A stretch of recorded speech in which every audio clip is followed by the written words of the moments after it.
সাল্লাল্লাহু আলাইহি ওয়াসাল্লাম বলেছেন, যখন কোন মুসলমান মুমিন ঈমানদার কলেমা পড়ে যে আমরা লা ইলাহা ইল্লাল্লাহ বললাম, এই যে কলেমা পড়লাম, নবীজি বলছে যখন ওই উম্মতের জবান থেকে কলেমা আওয়াজটা উচ্চারিত হয়, ওই আওয়াজটা বাইর হয়, শব্দটা দূরে ছড়িয়ে যায়, ওই শব্দটার সাথে সাথে এক ফেরেশতা ওই শব্দটা নিয়ে, ওই কলেমার ধ্বনিটা নিয়ে আল্লাহ আরশে মহল্লার দরওয়াজার কাছে গিয়ে মৌমাছির মতো গুনগুন আওয়াজ করতে থাকে। সুবহানাল্লাহ। আর ওই ফেরেশতা মহান আল্লাহকে বলতে থাকে, ও রব্বুল আলামিন, গ্রামে ওই রাসূলজি মোল্লাপাড়ার মসজিদের মুসল্লিরা, ওই গ্রামের মানুষেরা আগে আগে গিয়ে জুম্মার দিনে বসে তোমার নামে জিকির করেছে, কলমা তেলাওয়াত করেছে, কলমা পড়েছে, এই কলমা নিয়ে খোদ আমি তোমার ফেরেশতা তোমার আরশে মহল্লার দরজার কাছে চলে এসেছি। যতক্ষণ পর্যন্ত ওই মানুষগুলোকে, ওই বান্দাগুলোকে ক্ষমা না করবে, ততক্ষণ আমি এই আওয়াজ, এই গুনগুন শব্দ বন্ধ করব না। ফেরেশতার সাথে সাথে মহান আল্লাহ তাআলা তার মুখটা আরো ৭০,০০০ মুখ বানিয়ে দেয়। সুবহানাল্লাহ। এক মুখে যখন গুনগুন করছে আপনার আমার জন্য আল্লাহর দরবারে, তখন ৭০,০০০ মুখে যখন গুনগুন করে মৌমাছির মতো আরশের মহল্লার ফেরেশতারা তখন আরো ক্ষিপ্ত হয়ে যায়। আর এই কলমা বহনকারী ফেরেশতাটাকে বলতে থাকে, তুমি চুপ হয়ে যাও, শান্ত হয়ে যাও। এই ফেরেশতা কলমা যে নিয়ে গিয়েছে, আপনার আমার জবানের কলমাটা আরশের মহল্লার দরওয়াজার কাছে নিয়ে গিয়েছে, ওই ফেরেশতা চুপ হয় না। আরশের মহল্লার ফেরেশতারা আনন্দিত হয়ে বলতে থাকে, চুপ হয়ে যাও, শান্ত হয়ে যাও, কি দাবি আছে সেটা বলো, আমরা তোমার সাথে মহান আল্লাহর কাছে সুপারিশ করব। সুবহানাল্লাহ। তখন ওই ফেরেশতা বলে যে আল্লাহ, ওই বান্দাকে ক্ষমা করে দাও, আর ওই বান্দার উপর রহমত বর্ষিত করো, আর কিয়ামতের ময়দানে ওই বান্দাদেরকে আমি হাত ধরে ফুলসিরাত পার করে জান্নাতে নিয়ে যাব, এটা তুমি স্বীকৃতি দিয়ে দাও। সুবহানাল্লাহ। এই রকম ফেরেশতারা আবার আপনার জন্য আল্লাহর কাছে আরজি করে, আবার আপনার জন্য সুপারিশ করে।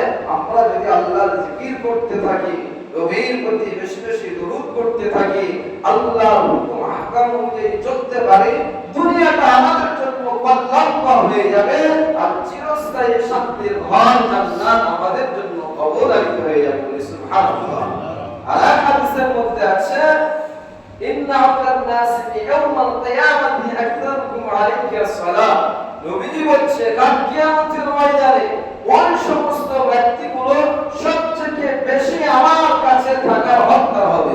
তারা ওই সমস্ত ব্যক্তিরা যারা দুনিয়ার জীবনে বেশি বেশি বেশি বেশি আমার প্রতি দরুদ পড়েছে। সুবহানাল্লাহ। আজকে এক কিতাবের মধ্যে দেখছিলাম, হযরত ওমর রাদিয়াল্লাহু তাআলা থেকে বর্ণিত হাদিসটি জয়ীফ হাদিস, কিন্তু মানুষের ঈমান আরো মজবুতের জন্য একটা সহিহ নসিহত, যে কবরবাসীদের কাছে প্রত্যেকদিন ফেরেশতা গিয়ে বলতে থাকে, হে কবরবাসীরা, তোমরা কবরের মধ্যে রয়েছো, আর দুনিয়ার মধ্যে মানুষ জীবিত রয়েছে, ঘোরাফেরা করছে, কাজ কাম করছে, চলাফেরা করছে, কত রকমের তারা বিভিন্ন রকমের সেক্টরে রয়েছে।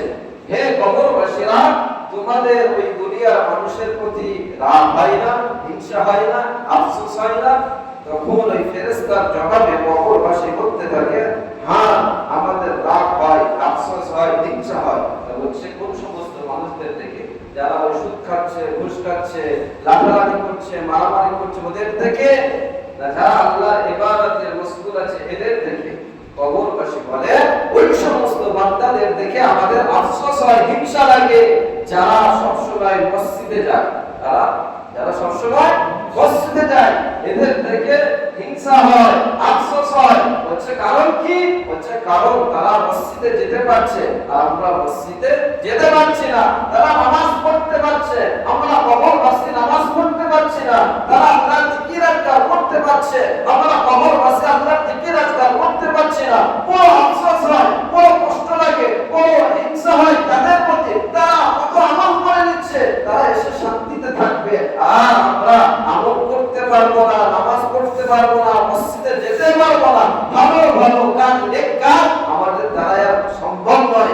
যারা দুনিয়া ছেড়ে একবার কবরে চলে এসেছে কিয়ামত পর্যন্ত তারা কবর থেকে আবার দুনিয়াতে যেতে বলেন না, পারবে না। ফেরেশতাদের জবাবে কবরবাসী বলছে এই সমস্ত মানুষদের থেকে আমাদের হিংসা আর আমাদের ভুলের কারণে, আমাদের ত্রুটির কারণে আমরা বড় লজ্জিত, আমরা বড় অপমানিত। কবরবাসী এই রকম ফেরেশতাদের জবাব দিচ্ছে। আর আমরা জীবিত আছি, আমরা আল্লাহর কাছে হাজার হাজার শুকর যে আল্লাহ আমাদেরকে জীবিত রেখেছে, সুস্থ রেখেছে, সবল রেখেছে, সমস্ত দিক দিয়ে আল্লাহর নিয়ামত আমরা ভোগ করছি। আমরা যদি আল্লাহ হয়ে যাই, আল্লাহ আমাদের হয়ে যাবে, ঠিক না ঠিক? আজ আমরা আল্লাহর পথ থেকে দূরে সরে যাচ্ছি। এটা মেডিকেলে যদি ডাকা হয় লোকে জায়গা দেওয়া যাবে না। আল্লাহর জন্য মুয়াজ্জিন 5 ওয়াক্ত আযান দিচ্ছে, এই আযান আমাদের কানে যাচ্ছে, আমরা মসজিদে আসছি না। হাদিসের মধ্যে আছে যখন মুয়াজ্জিন আযান দেয় মাইকে, এই আযানের শব্দটা যত দূর পৌঁছে যায়, শব্দটা যত দূর পৌঁছে যায়, যত পশু পাখি কীট পতঙ্গ পুকুরের মাছ যা শুনে আযানের শব্দটা, মানুষ আর জিন ব্যতীত সবাই এই আল্লাহর ধ্বনি শোনার সাথে সাথে যে আল্লাহর ধ্বনিটা দেয় মুয়াজ্জিন তার জন্য দোয়া করতে থাকে, বলে সুবহানাল্লাহ। আর যারা এই আযান শুনে মসজিদের দিকে অগ্রসর হয় তাদের গুনাহ আল্লাহ তাআলা ক্ষমা করে দেয়, বলে সুবহানাল্লাহ। এক হাদিসের মধ্যে আছে রাসূলুল্লাহ সাল্লাল্লাহু আলাইহি ওয়াসাল্লাম বলেছেন, যে ব্যক্তি ওযু করে, নামাজের আগে ওযু করতে হয়, ওযুর ফরজ 4টি আমরা সকলেই জানি। নাম্বার 1 মুখমণ্ডল ধৌত করা, নাম্বার 2 দুই হাতের কুলি সহ ধৌত করা, নাম্বার 3 4 ভাগের 1 ভাগ মাথা মাসা করা, আর নাম্বার 4 দুই পায়ে তার পুরো কোট পর্যন্ত ধৌত করা সুন্দর করে। এই যে 4 ফরজ আমরা সকলেই জানি। তো নবীজি সাল্লাল্লাহু আলাইহি ওয়াসাল্লাম বলছে, যে ব্যক্তি ওযুটা সুন্দরভাবে আদায় করলো, ওই ওযুটা সুন্দরভাবে আদায় করার কারণে তার হাত যখন সে প্রথমেই ধুলো, মুখ ধুলো, পা ধুলো, যে সমস্ত অঙ্গ প্রত্যঙ্গ ওযুর সময় ধুইতে হয়, নবীজি বলছে এই ধোয়ার সময় তার শেষ ফোঁটার পানিগুলো যেমন টোপে টোপে পড়তে থাকে, তার জীবনের গুনাহগুলো ওযুর দরুন টোপে টোপে পড়তে থাকে। চিৎকার করে সুবহানাল্লাহ। আম্মা জানা আয়েশাকে বলছে, নবী সাল্লাল্লাহু আলাইহি ওয়াসাল্লাম বলছে কিয়ামতের ময়দানে সবথেকে বেশি আমার উম্মত জান্নাতে যাবে, কিয়ামতের ময়দানে সবথেকে আমার উম্মত বেশি হবে। আম্মা জানা আয়েশা বলছে, ইয়া রাসূলুল্লাহ হাবিবাল্লাহ, তাহলে আদম নবী থেকে নিয়ে আজ পর্যন্ত যত নবী এসেছেন, যত উম্মত এসেছেন, কিয়ামতের ময়দানে আপনি আপনার উম্মতগুলোকে কিভাবে চিনবেন, কিভাবে চিনবেন? নবী সাল্লাল্লাহু আলাইহি ওয়াসাল্লাম বলছে, আমার উম্মতগুলো যখন ওযু বানায়, তাদের অঙ্গ প্রত্যঙ্গগুলো ধৌত করে, এই অঙ্গ প্রত্যঙ্গগুলো, এই হাত, এই কপাল, এই চেহারা, এই পা কিয়ামতের ময়দানে পূর্ণিমার চাঁদের মতো আলোয় আলোকিত হয়ে যাবে, বলে সুবহানাল্লাহ। ওযুর কত ফজিলত! কিয়ামতের ময়দানে আলোয় আলোকিত হয়ে যাবে। নবীজি মেসাজ দিচ্ছে, হ্যাঁ আমার বিবি, একদম কালো ঘোড়া, একদম কালো ঘোড়ার পাল, ওই ঘোড়ার মধ্য থেকে যদি কোনো ঘোড়ার মাথায় সাদা থাকে, ওই ঘোড়াটা চেনা সহজ না কঠিন? আরে বলেন, হয়তো 500টা মুরগির বাচ্চা আছে, সবটা সাদা, ওর ভিতরে যদি একটা কালো মুরগি থাকে, ওটা চেনা কঠিন হবে না সহজ হবে? সহজ হবে। নবীজি বলছে, এক পাল, একদম কালো ঘোড়ার ভিতরে যদি কোনো ঘোড়ার মাথায় সাদা থাকে, ওই ঘোড়াটা চেনা সহজ হবে না কঠিন হবে? আম্মা জানা আয়েশা হাসে আর বলে, ইয়া রাসূলুল্লাহ, ওই ঘোড়াটা চেনা সবথেকে সহজ হয়ে যাবে, বলে সুবহানাল্লাহ।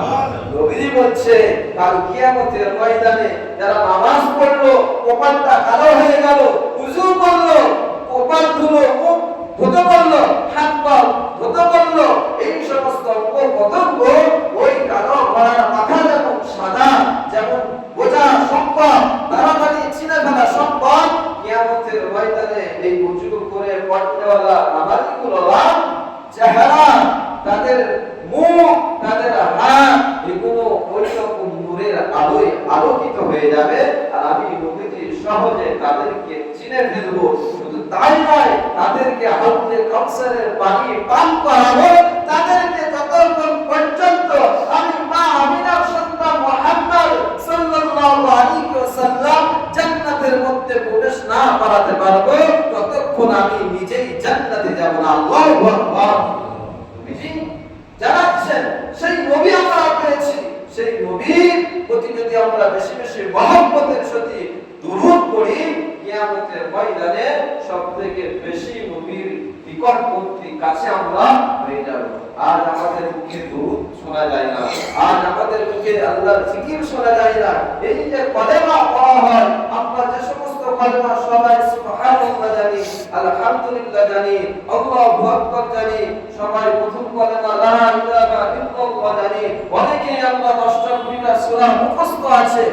এই জিকির আর কাজগুলো আমরা যত বেশি বেশি করব, তত বেশি আমাদের সওয়াব আল্লাহ তাআলা দিবেন। কোন ব্যক্তি যদি কবরবাসী 4000 কোটি বার যদি জিকির করে, আর কোন জীবিত ব্যক্তি দুনিয়ায় একবার জিকির করে, মুফাসসির কিরাম বলছেন 4000 কোটি বার জিকির করার অতটা সওয়াব ও পাবে না যতটা সওয়াব এই জীবিত ব্যক্তি একবার মরার পূর্বে পাবে।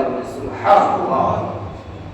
পৃথিবীর তামাম কিছুকে যদি এক পাল্লায় রাখা হয়, এই চন্দ্র সূর্য আকাশ পৃথিবী পাহাড় পর্বত সমস্ত কিছুকে যদি এক পাল্লায় রাখা হয়, আর আল্লাহর কালাম ছোট্ট শব্দ সুবহানাল্লাহ আলহামদুলিল্লাহ লা ইলাহা ইল্লাল্লাহ অপর পাল্লায় যদি রাখা হয়, নবীজি বলছে তামাম পৃথিবীর পাল্লাটা হালকা হয়ে যাবে আর আল্লাহর এই বাক্যের কালামের পাল্লাটা ভারী হয়ে যাবে। সুবহানাল্লাহ। এই যে আমরা কাজকর্ম করি, আমাদের দৈনন্দিন জীবনে আমরা বহু ব্যস্ততায় থাকি, আমাদের হাত আমাদের পা কাজের মধ্যে ব্যস্ত থাকবে আর আমাদের অন্তর জবান আল্লাহর জিকিরের মধ্যে ব্যস্ত থাকবে ইনশাআল্লাহ। নবী বলছে পৃথিবীতে দুই রকম মানুষ আছে, এক মানুষ হলো জীবিত আর এক মানুষ হলো মৃত। দুনিয়ার জমিনে দুই প্রকার মানুষ আছে, এক হলো জীবিত মানুষ আর এক হলো মৃত মানুষ। সাহাবায়ে জিজ্ঞাসা করছে, ইয়া রাসূলুল্লাহ, কারা জীবিত মানুষ আর কারা মৃত মানুষ, আমাদেরকে জানিয়ে দাও। নবী সাল্লাল্লাহু আলাইহি ওয়াসাল্লাম বলেন, যারা আল্লাহর জিকির করতে ওয়ালা হয় তারা জীবিত হয়, আর যারা আল্লাহর জিকির থেকে দূরে হয়, যারা আল্লাহর জিকির করে না, আল্লাহর স্মরণ করে না, তারা মৃত মানুষ হয়ে যায়। আল্লাহু আকবার। সেজন্য আমাদের সব সময় আল্লাহর জিকির করতে হবে, আমাদের বেশি বেশি আল্লাহ স্মরণ করতে হবে, আল্লাহর জিকির করতে হবে।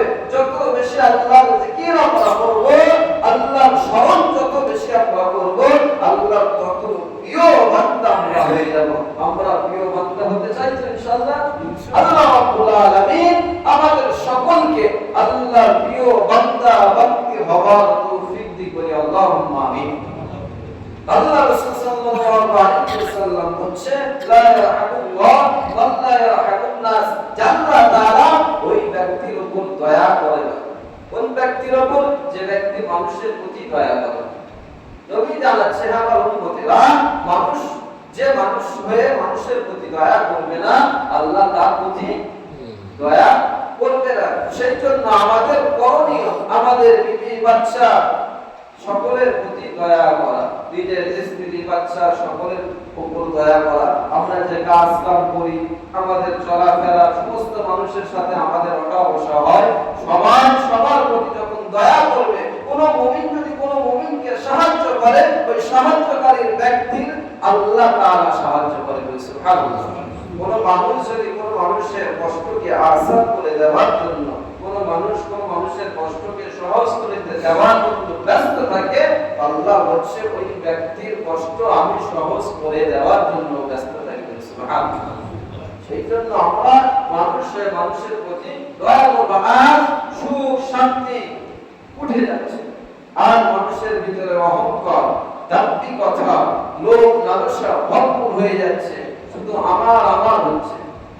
অনেক মুরব্বী বলে, বেটা ভুলে যাচ্ছ আমার আমার, এমন একটা সময় হবে, সব হবে সরকারি খামার, আর তুমি রবে ওই কবরে কিছুই দেখতে পাবে না।